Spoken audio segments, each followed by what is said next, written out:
மங்களம் பகவான் வீரோ மங்களம் கௌதமோ கணே மங்களம் குந்த குந்தார்யோ ஜைன தர்மோஸ்து மங்களம் ஜைன தர்மோஸ்து மங்களம்.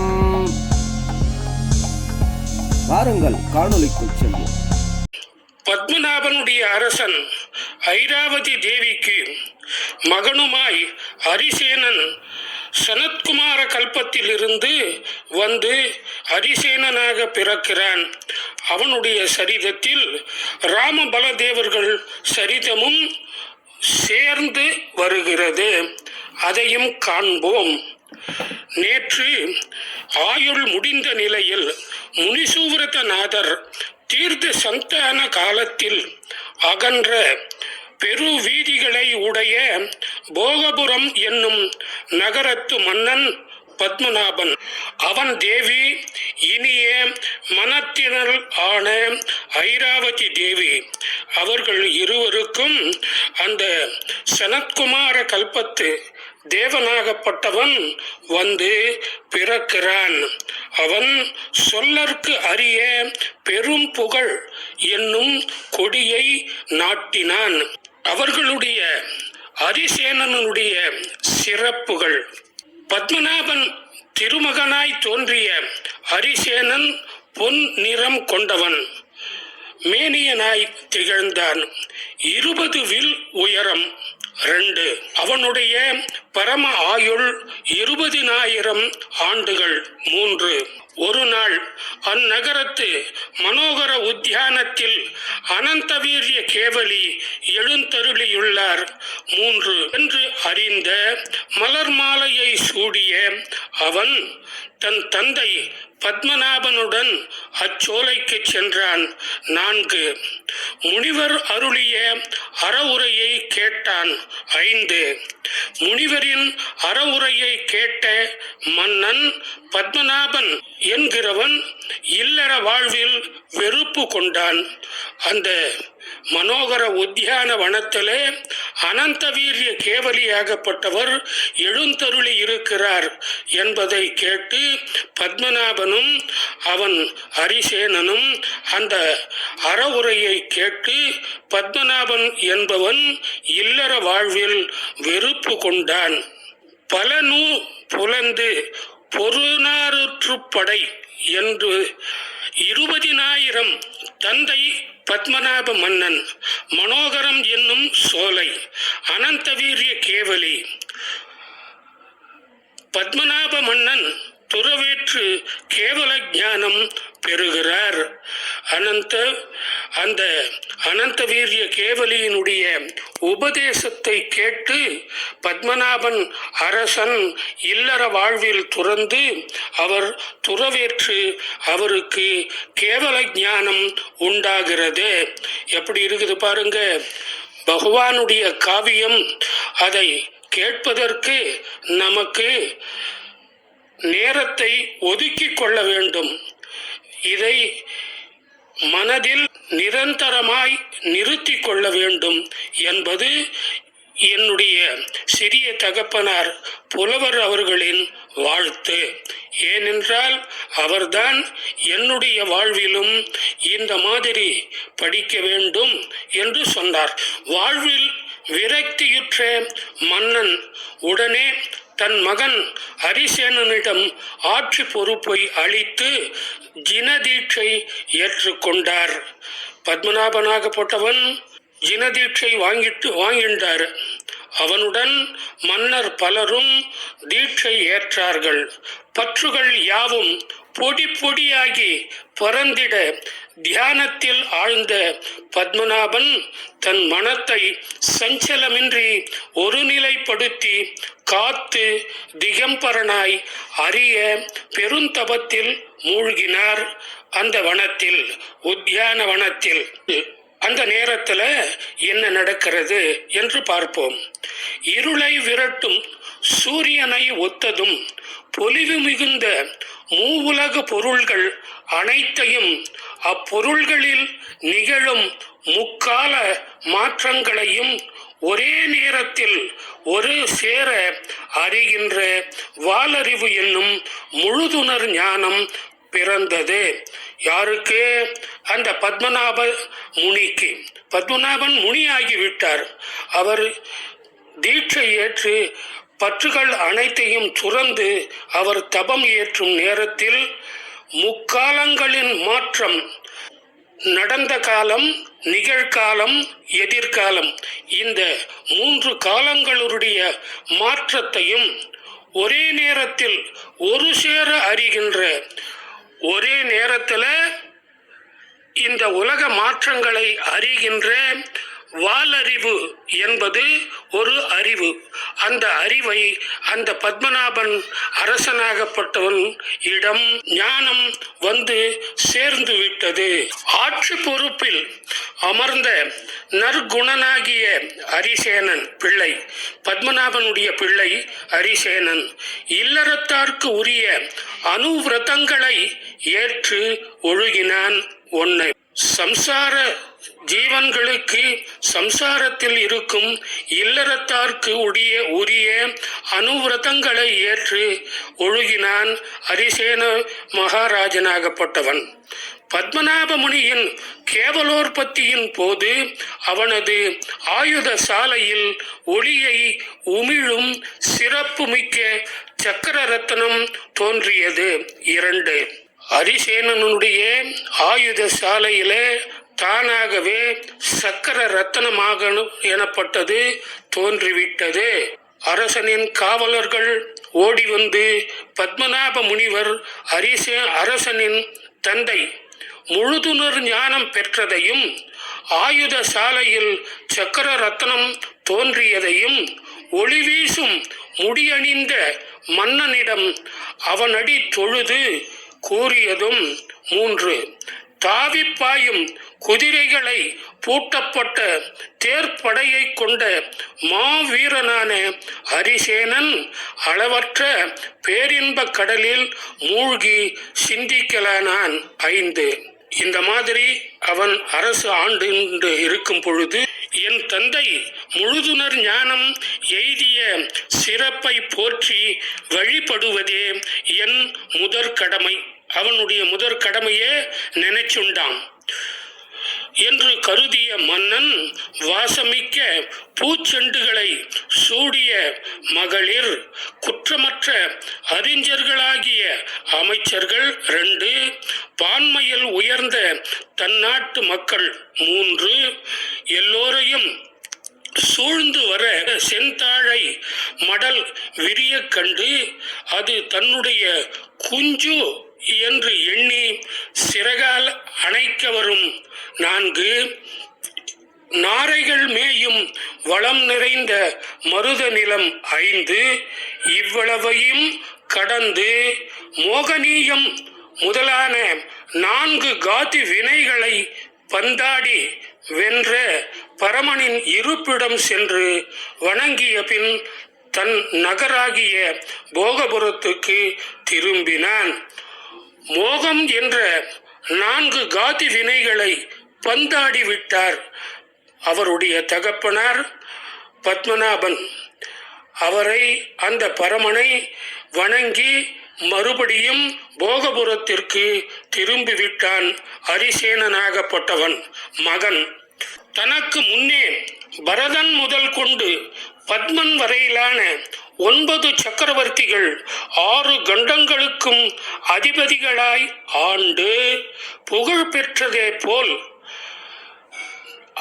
அவருக்கு முன்னாடி பத்மன் வரையிலான 9 சக்கரவர்த்திகள் தோன்றி 6 கண்டங்களுக்கும் அதிபதிகளாய் ஆண்டு புகழ் பெற்றதை போன்று மின்னலென ஒளி வீசும் அழகிய சக்கர ரத்தனமாகப்பட்டது முன் செல்ல. அந்த அரிசேனனுடைய சக்கர ரத்தனமாகப்பட்டது முன்னாடி செல்லுது.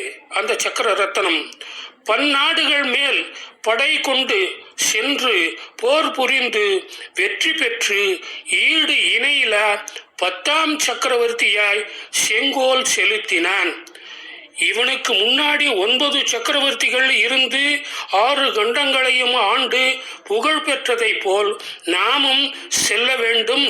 அப்படி என்று பல நாடுகளின் மேல் போர் புரிந்து சண்டையிட்டு ஈடு இணையில்லாத 10வது சக்கரவர்த்தியாக ஹரிசேனன் செங்கோல் செலுத்தி வருகிறான். அப்பொழுது அந்த காலத்தில் உன்னதமான கார்த்திகை திங்களின் ஆஷ்டானிக பருவத்தில் எப்படி வருது பாருங்க. இன்னும் நந்தீஸ்வர பூஜையெல்லாம் சேர்ந்து வந்துட்டே இருக்கு. எந்தெந்த சமயத்துல எல்லா இடத்துலையும் இந்த நந்தீஸ்வர ஆஷ்டானிகம் ஆகப்பட்டது தொடர்ந்து வந்து கொண்டே இருக்கிறது. அதை கவனத்தில் கொள்ள வேண்டும்.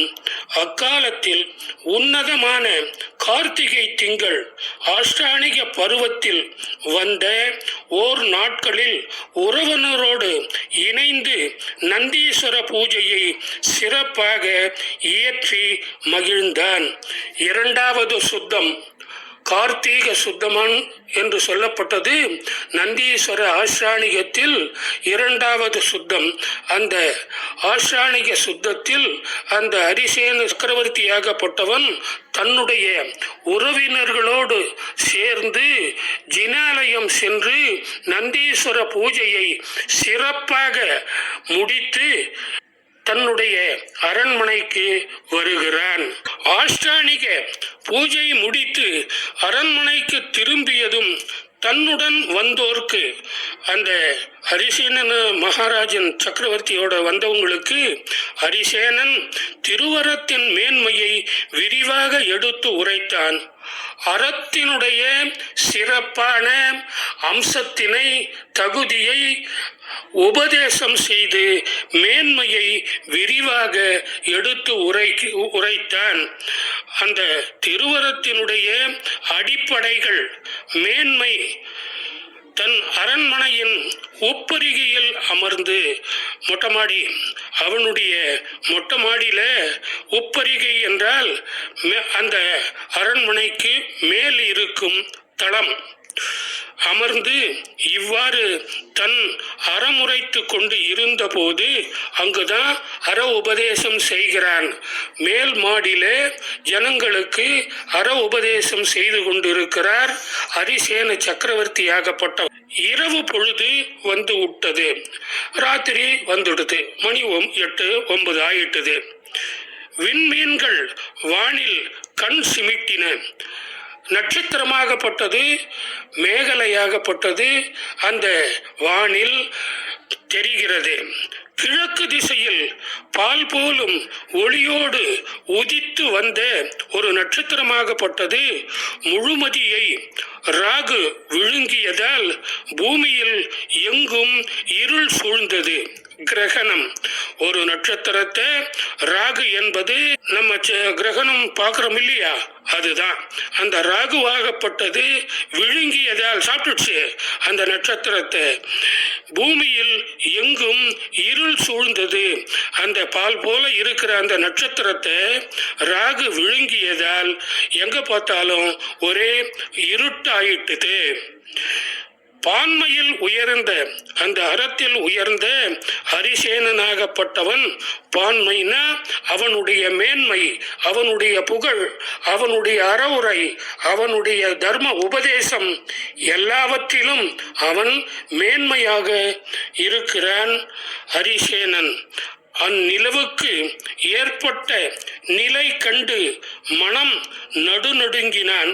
எங்க வருது பாருங்க இந்த கதை, எங்க வருது பாருங்க.